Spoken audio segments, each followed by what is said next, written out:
Yan, stay tuned. Ayan guys, so nandito na ako sa bahay. Umuwi na kami ni Neil. And then, maaga kami ngayon nag-prepare ng aming dinner. So, si Mama, meron siyang binili na isda. Sobrang fresh pa ng isda, guys. Freshly catch pa siya. So, umili siya and ako na yung pinag-prepare niya. So, si Neil dito, siya yung nag-asikaso para sa ating tinolang isda. And ako naman dito ay nagprito ng isda. So, this is tulingan, guys. Hindi nga siya malalaki na tulingan. Pero napaka-fresh. Alam nyo ba, dito sa lugar namin, minsan lang yung fresh na isda. Nakikita lang namin, every mga bandang hapon, mga ganitong oras ka lang makakita ng bagong isda or makakabili ka ng bagong isda. Pero, hindi talaga always. So, ito na ang aking prito. Ayan.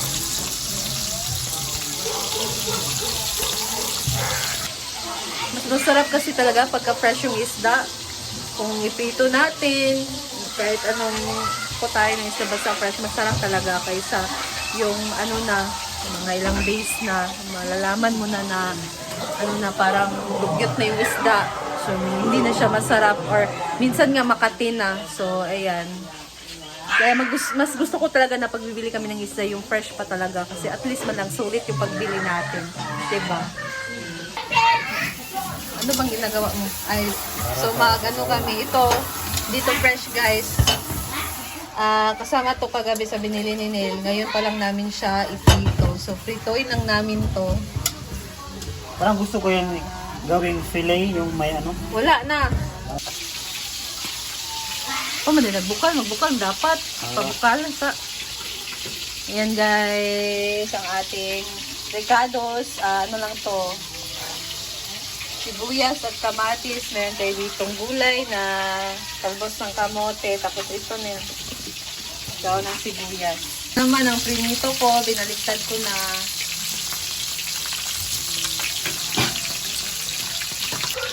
Ayan guys, kumukulo na ang ating sabaw. So ilagay natin itong ating mga ricados.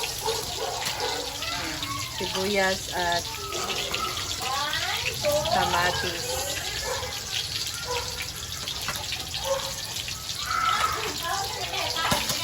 And then, pakuluan lang natin siya.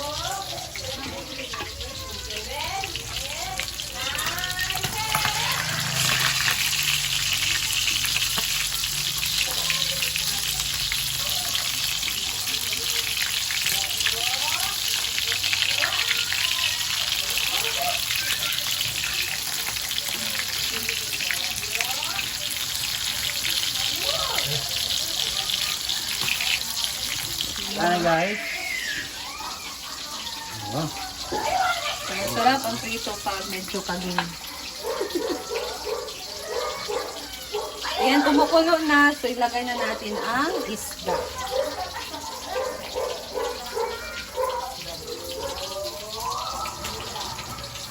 Kunting sabaw lang kasi kunti lang din naman yung isda. And then, titimpla natin siya ng asin. Iring.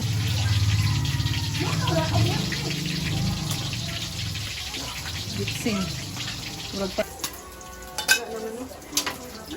Luto na ang ating prito.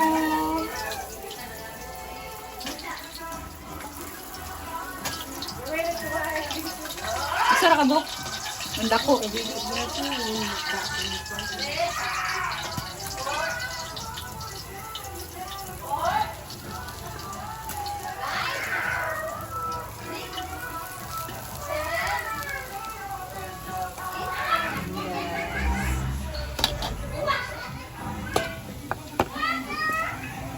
Ayan.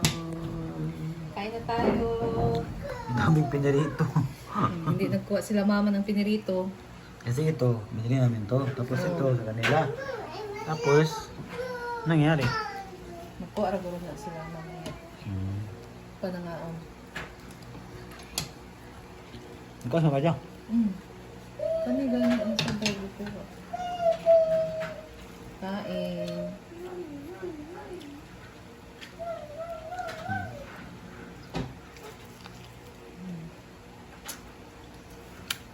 Ito, ating sabaw.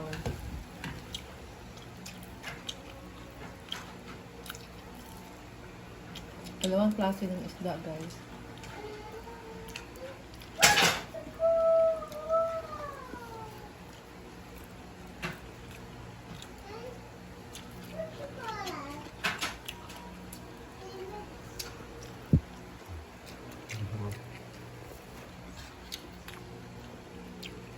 Bakit tayo? May suka tayo dito. Isang meat. Lalagyan din tapos ito. Yan. Di ba? Sarap yan.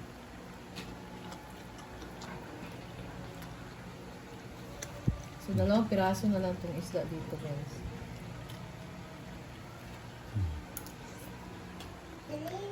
Ayan, guys. So, tapos na kaming kumain. Hi! Basta din siyang nagugas. Yes! Ito. Say hi. Hi. What are you doing? He's playing, guys. So, that's all, guys. And thank you so much for watching. See you again sa aking next video. Bye. Bye!